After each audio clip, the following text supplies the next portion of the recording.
अगला टॉपिक है हमारा महाद्वीप और महासागर की उत्पत्ति।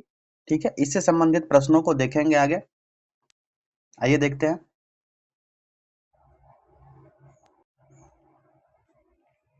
पहला प्रश्न है, महाद्वीप और महासागर किस श्रेणी के उच्चवच हैं? ये किस श्रेणी का उच्चवच है? ये प्रथम श्रेणी के। नेक्स्ट क्वेश्चन है, पृथ्वी के धरातल के कितने प्रतिशत भाग पर महाद्वीप का विस्तार पाया जाता है? महाद्वीप का विस्तार कितने प्रतिशत भाग पर है? 29.2%। बाकी 70% आप लोग जानते हैं कि पानी है। अगला प्रश्न है, महाद्वीपीय प्रवाह सिद्धांत के प्रणेता कौन है? इसके प्रणेता जो हैं ये वेगनर। वेगनर का सिद्धांत आप लोग पढ़े ही होंगे। अगला प्रश्न देखते हैं,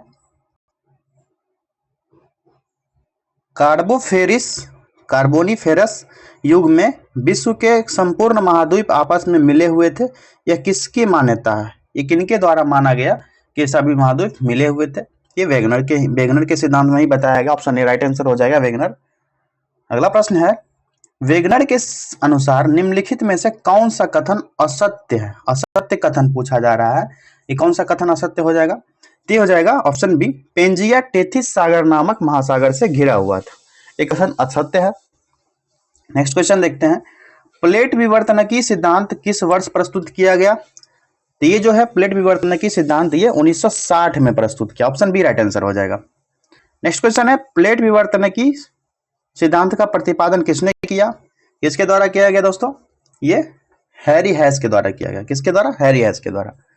नेक्स्ट क्वेश्चन है, वेगनर के अनुसार महाद्वीपीय विस्थापन जिस दिशा में हुआ वो कौन सा दिशा था? किस दिशा में महाद्वीपीय विस्थापन हुआ था? तो वो भूमध्य रेखा और पश्चिमी दिशा में हुआ था। ऑप्शन बी राइट आंसर हो जाएगा।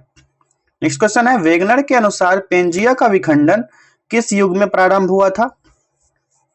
तो ये हो जाएगा कार्बोनिफेरस युग में। ऑप्शन सी राइट आंसर हो जाएगा।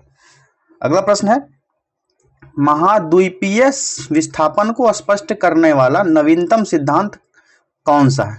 नवीनतम सिद्धांत पूछ रहा है, कौन सा है? ये नवीनतम सिद्धांत था प्लेट विवर्तनिकी का सिद्धांत, जो महाद्वीपीय विस्थापन को स्पष्ट किया था।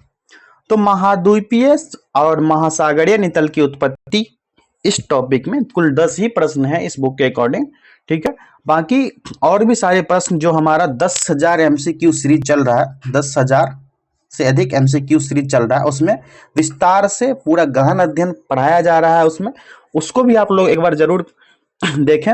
वो भी बहुत इंपॉर्टेंट है, जिसमें कि हर सब्जेक्ट से लगभग 2-3 हजार इंपॉर्टेंट क्वेश्चन उसमें है।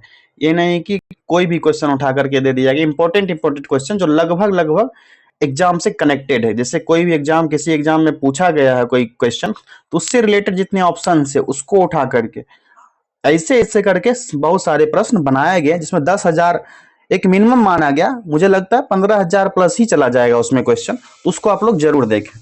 ठीक है, अगले टॉपिक में फिर से मिलेंगे।